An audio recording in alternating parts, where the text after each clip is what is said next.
Assalamualaikum warahmatullahi wabarakatuh. Perkenalkan, nama saya M. Ghazi Fatur Rahman ZR, NPMG 1B021001, Prodi Teknik Sipil, mata kuliah Agama Islam. Di sini saya akan melaksanakan tugas praktikum agama, yaitu khutbah Jumat. Berikut videonya. Assalamualaikum warahmatullahi wabarakatuh.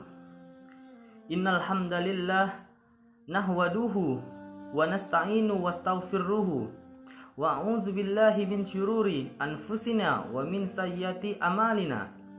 Min yahdihillahu fasmuzillalah, min yuhillillah fala hadiyallah. Asyhadu an la ilaha illallah wa asyhadu anna Muhammadar Rasulullah. Allahumma sholli ala sayyidina Muhammad wa ala ali sayyidina Muhammad. Masyarakat muslimin rahimakumullah. Pertama-tama, marilah kita panjatkan rasa puji dan syukur kita atas kehadiran Allah Subhanahu wa Ta'ala yang telah menganugerahkan nikmat iman, nikmat Islam, serta nikmat kesehatan, sehingga kita dapat menghadiri sidang Jumat yang penuh berkah ini. Salawat berangkaikan salam semoga tercurahkan kepada pangkuan junjungan Nabi kita, Nabi besar Muhammad sallallahu alaihi wasallam, beserta keluarga, para sahabat dan orang-orang beriman hingga akhir zaman. Mengawali khutbah Jumat kali ini, khatib mengingatkan kepada kita semua, khususnya diri khatib sendiri, agar senantiasa meningkatkan takwa kepada Allah Subhanahu wa Ta'ala dengan sebenar-benarnya takwa, yaitu menjalankan seluruh perintahnya dan menjauhi segala larangannya. Takwa adalah jalan terang menuju ke akhiratnya, sehingga kita dapat menemukan nilai-nilai kebajikan dan kemuliaan sejati baik di dunia maupun di akhirat kelak. Sidang Jumat yang dimuliakan oleh Allah, manusia adalah makhluk unik dan istimewa, berbeda dengan makhluk-makhluk lainnya. Manusia dianugerahkan unsur-unsur imaterial yang lengkap, yaitu ruh, akal, hati, dan nafsu, yang terbentuk dalam suatu kesatuan yang disebut dengan jiwa. Dari komponen-komponen imaterial ini, manusia hakikatnya adalah sebagai makhluk spiritual. Masing-masing unsur tersebut memiliki fungsi yang berbeda. Sebagaimana ruh memiliki sifat yang suci, sedangkan kepada sejatinya dan lebih dekat kepada Allah. Akal berfungsi untuk berpikir, mengingat, menghitung, dan berlogika. Hati berfungsi untuk meyakini, mencintai, membenci, dan empati, dan hal-hal yang berhubungan dengan rasa. Sedangkan nafsu merupakan energi jiwa yang berpotensi pada kesenangan dan kemarahan. Bagi yang mampu mengendalikan jiwa tirani dengan selalu mendekatkan diri kepada Allah, maka ia akan menjadi pribadi yang utuh. Sebaliknya, jika seseorang dikendalikan oleh jiwa tiraninya dengan memenuhi kesenangan-senangan dasar, ia akan menjadi pribadi yang pincang. Sebagai manusia spiritual, manusia seharusnya mampu membersihkan hatinya dengan melakukan latihan-latihan kebaikan untuk melawan kecenderungan nafsu rendah yang menyukai dosa dan kemaksiatan. Sidang Jumat yang dirahmati Allah, di dalam jiwa manusia sesungguhnya ada unsur energi negatif yang dapat menghancurkan dirinya, lingkungan, dan peradaban, yaitu penyakit hati atau amradul qulub yang menimbulkan sifat yang buruk. Imam Al-Ghazali dalam kitab Bidayat Al-Hidayah menunturkan bahwa ada 3 sifat hati yang sangat berbahaya, di mana sifat hati tersebut selalu muncul dari zaman ke zaman. 3 sifat hati ini tersebut akan membawa kepada kebinasaan diri dan menjadi penyebab dari sifat-sifat tercela lainnya, yaitu hasad, riya, dan ujub atau angkuh atau sombong. Dari ketiga penyakit hati tersebut, yang memiliki dampak paling dahsyat adalah hasad atau dengki. Hasad adalah cluster problem jiwa yang memiliki dampak luar biasa bagi kehidupan diri, lingkungan, masyarakat, bahkan peradaban itu sendiri. Betapa banyaknya perkelahian dan peperangan fisik dengan saling membunuh dan meniadakan, diakibatnya oleh muncul dari sifat dengki itu sendiri. Menurut Asy-Syarawi, penyakit jiwa bernama hasad benar-benar nyata. Al-Quran dengan jelas menyebutkan sifat ini Dalam Al-Quran disebutkan tentang sikap sebagai ahli kitab terhadap Rasulullah SAW. Am yasudunallah nasa allama atayalullah min tahilihi, yang sebagaimana artinya, ataukah mereka dengki kepada manusia karena karunia yang telah diberikan Allah kepadanya. Quran Surat An-Nisa ayat 54. Demikian juga Rasulullah SAW menyebut dengan jelas agar siapapun menghindari penyakit hati ini. Iyyakum wala hasada, fainal hasada ya kulul hati kama na'kululahu narullah hatab. Artinya, jauhkanlah dirimu dari hasad, karena sesungguhnya hasad itu memakan kebaikan-kebaikan sebagaimana api memakan kayu bakar. Hadis riwayat Abu Daud. Hasad adalah kejahatan energi tersembunyi yang dapat membahayakan manusia. Allah menyuruh kita untuk meminta perlindungan Allah darinya dan dari kejahatan orang yang dengki apabila dia dengki. Quran Surat Al-Falaq ayat 5. Hasad dapat dianalogikan sebagai suatu benda yang tidak terlihat secara kasat mata, namun keberadaannya justru memiliki pengaruh dan dampak yang luar biasa, serta bahaya yang lebih ganas dibandingkan dengan suatu yang dapat terlihat oleh mata. Meski hasad tidak terlihat secara kasat mata, efek terhadap jiwa dan tatanan sosial sangatlah nyata. Secara psikologis, hasad memiliki dampak diantaranya yang pertama itu membentuk jiwa yang tidak mau mensyukuri atas nikmat yang diberikan oleh Allah Subhanahu wa Ta'ala atau kufur nikmat. Yang kedua itu menyiksa diri sendiri karena hatinya tak tenang yang disebabkan oleh munculnya rasa tidak nyaman atas kebahagiaan orang lain. Yang ketiga yaitu munculnya gibah, fitnah dan sebagainya yang dapat menimbulkan perpecahan dalam keluarga dan ikatan persaudaraan sesama. Yang keempat itu munculnya kebencian dan permusuhan yang dapat menimbulkan kerusakan dalam jangka waktu yang tak terbatas. Imam Ahmad dan At-Tirmizi meriwayatkan hadis dari Az-Zubair bin Al-Awam radhiyallahu anha dari Nabi SAW. Beliau bersabda yang sebagaimana artinya, penyakit umat-umat sebelum kalian telah menyerang kalian, yaitu dengki dan benci. Benci adalah pemotong agama dan bukan pemotong rambut. Demi zat yang jiwa Muhammad berada di tangannya, kalian tidak beriman hingga kalian saling mencintai. Maukah kalian aku tunjukkan sesuatu yang jika kalian kerjakan maka akan saling mencintai? Sebarkanlah salam di antara kalian. Hadis riwayat Tirmizi. Sifat hasad atau dengki ini Al-Ghazali pernah berkisah tentang bahayanya kepada seorang lain.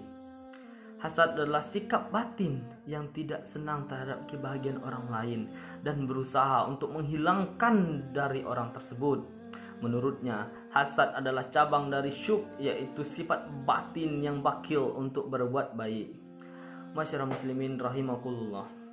Hasad atau dengki adalah menginginkan nikmat yang dimiliki orang lain dan menghendaki nikmat tersebut pindah kepada dirinya. Hasad berawal dari sikap tidak mau menerima nikmat yang diberikan Allah kepadanya karena ia melihat orang lain diberi nikmat yang dianggap lebih besar. Hasad pun bisa timbul bila seseorang menganggap dirinya berhak mendapatkan nikmat dibandingkan orang lain. Pada hakikatnya, penyakit ini mengakibatkan si penderita tidak rela atas qada dan qadar Allah, sebagaimana perkataan Ibnu Qayyim radhiyallahu anha. Sesungguhnya hakikat hasad adalah bagian dari sifat menentang Allah, karena ia membuat si penderita benci kepada Allah atas hambanya, padahal Allah menginginkan nikmat tersebut untuknya. Hasad juga membuatnya senang dengan hilangnya nikmat tersebut dari saudaranya, padahal Allah benci jika nikmat itu hilang dari saudaranya. Jadi hasad itu menentang qada dan qadar Allah. Al-Fawwa Ali halaman 157. Dampak hasad sungguh luar biasa. Hadis yang diriwayatkan Abu Daud tersebut menyebutkan bahwa hasad bisa menghancurkan seluruh catatan amal soleh. Hasad pun bisa menimbulkan kebencian sehingga ia sulit berbuat kebaikan kepada orang yang ia dengki. Pada saat yang sama, ia pun sulit menerima kebaikan yang diberikan oleh orang itu. Orang yang hasad akan sangat lelah sebab ia tidak puas dengan nikmat yang telah diberikan Allah. Pikiran dan hatinya menjadi tumpul karena selalu memikirkan dan cemburu atas kenikmatan orang lain. Bila hasadnya memuncak, akan mendorongnya untuk berbuat apapun untuk menghilangkan kenikmatan orang lain, termasuk mencuri, menfitnah, bahkan membunuhnya. Dampak paling besar adalah hancurnya tali persaudaraan dan tumbuhnya suburnya kebencian. Dikisahkan ada seorang raja memerintah di suatu negara. Pada suatu hari, seseorang datang ke istananya dan menasihati raja, "Balaslah orang yang berbuat baik karena kebaikan yang ia lakukan kepada baginda. Tetapi jangan hiraukan orang yang berbuat dengki pada baginda, karena kedengkian itu sudah cukup untuk mencela dirinya." Maksud orang itu, hendaknya kita membalas kebaikan orang yang berbuat baik kepada kita, namun kita jangan membalas orang yang berbuat dengki kepada kedengkian lagi. Cukup kita biarkan saja. Hadir di istana itu seorang yang pendeki. Sesaat setelah orang memberi nasihat pergi, ia menghadap raja dan berkata, "Tadi orang itu berbicara padaku bahwa mulut baginda itu bau. Jika baginda tidak percaya, panggillah lagi orang itu esok hari. Jika ia menutup mulutnya, itu pertanda bahwa ia menghindari bau mulut paduka." Raja pun tersinggung dan berjanji akan memanggil si pemberi nasihat esok hari. Sebelum orang itu dipanggil, si pendeki menghampirinya terlebih dahulu dan mengundangnya untuk makan malam. Si pendeki memberi orang itu banyak bawang dan makanan yang berbau tajam, sehingga mulut si penasihat itu menjadi bau. Keesokan harinya, ia dipanggil raja dan kembali memberikan nasihat yang sama. Lalu raja pun berkata, "Kemarilah engkau mendekat." Orang yang telah memakan banyak bawang itu lalu mendekati raja dan menutupi mulutnya sendiri karena khawatir aroma mulutnya akan mengganggu sang raja. Melihat orang itu menutupi mulutnya, raja pun berkesimpulan bahwa orang ini sedang bermaksud untuk menghina dirinya. Sang raja lalu menulis surat dan memberikan pada orang itu. "Bawalah surat ini kepada salah satu menteriku," ucap raja. "Niscaya ia akan memberimu hadiah."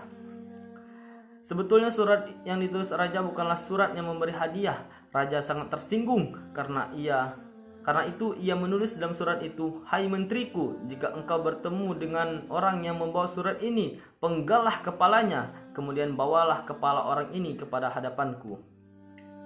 Pergilah si pemberi nasihat itu dari istana. Di pintu luar ia bertemu dengan si pendeki. "Apa yang kau lakukan kepada baginda kepadamu?" pendeki ingin tahu. "Raja menjanjikan hadiah dari salah satu menterinya," ujar si pemberi nasihat secara seraya memperlihatkan surat dari raja. "Kalau begitu, biar aku yang membawanya," kata si pendeki. Akhirnya orang yang dengki itulah yang celaka dan mendapatkan hukuman mati. Dari uraian tersebut menunjukkan bahwa hasad atau dengki benar memang betul-betul musuh orang beriman, dan salah satu obat yang dapat menetralisinya adalah memperbanyak syukur atas nikmat yang Allah berikan, sekecil apapun itu, untuk menjaga keseimbangan hidup. Bukankah Allah telah menjanjikan bahwa makin banyak kita bersyukur kepadanya, justru Allah akan menambahkan kenikmatan hingga tak terbatas. Wa ta'adna rabbukum lain syukratum la azidannakum walai kafurutum inna adabi yasijid. Dan ingatlah kepada Tuhanmu memaklumkan, sesungguhnya jika kamu bersyukur, niscaya aku akan menambah nikmat kepadamu. Tetapi jika engkau mengingkari nikmatku, maka pasti azabku sangatlah berat. Quran Surat Ibrahim ayat 7. Barakallahu wa minkum fa ya Qur'anil lazim wa tafani wa itaqubu fali minal ayati wa dzikril hakimi innahu huwal barututuhur rahim. Lanjut kepada khutbah yang kedua. Allahumma firlil muslimin wa muslimat wal mu'minin wa mu'minan il ahya'i wal amwat innaka sami'un qaribun mujibud dawat. Rabbana la tu'izzana inna nasina aw akhtana Rabbana wa la tahmil alana isron kama halamtahu alal ladzina min qablina Rabbana wa la tuhammilna ma la taqata lana bihi wa'fu anna waghfir lana warhamna anta maulana fasurha alal qawil karina Rabbana atina fid dunya hasanah wa fil akhirati hasanah wa qina azabannar walhamdulillahi rabbil alamin. Hakimi sholat. Sekian khutbah Jumat singkat dan masih banyak salah-salahnya ini dari saya. Lebih dan kurangnya saya mohon maaf. Saya akhiri, wassalamualaikum warahmatullahi wabarakatuh.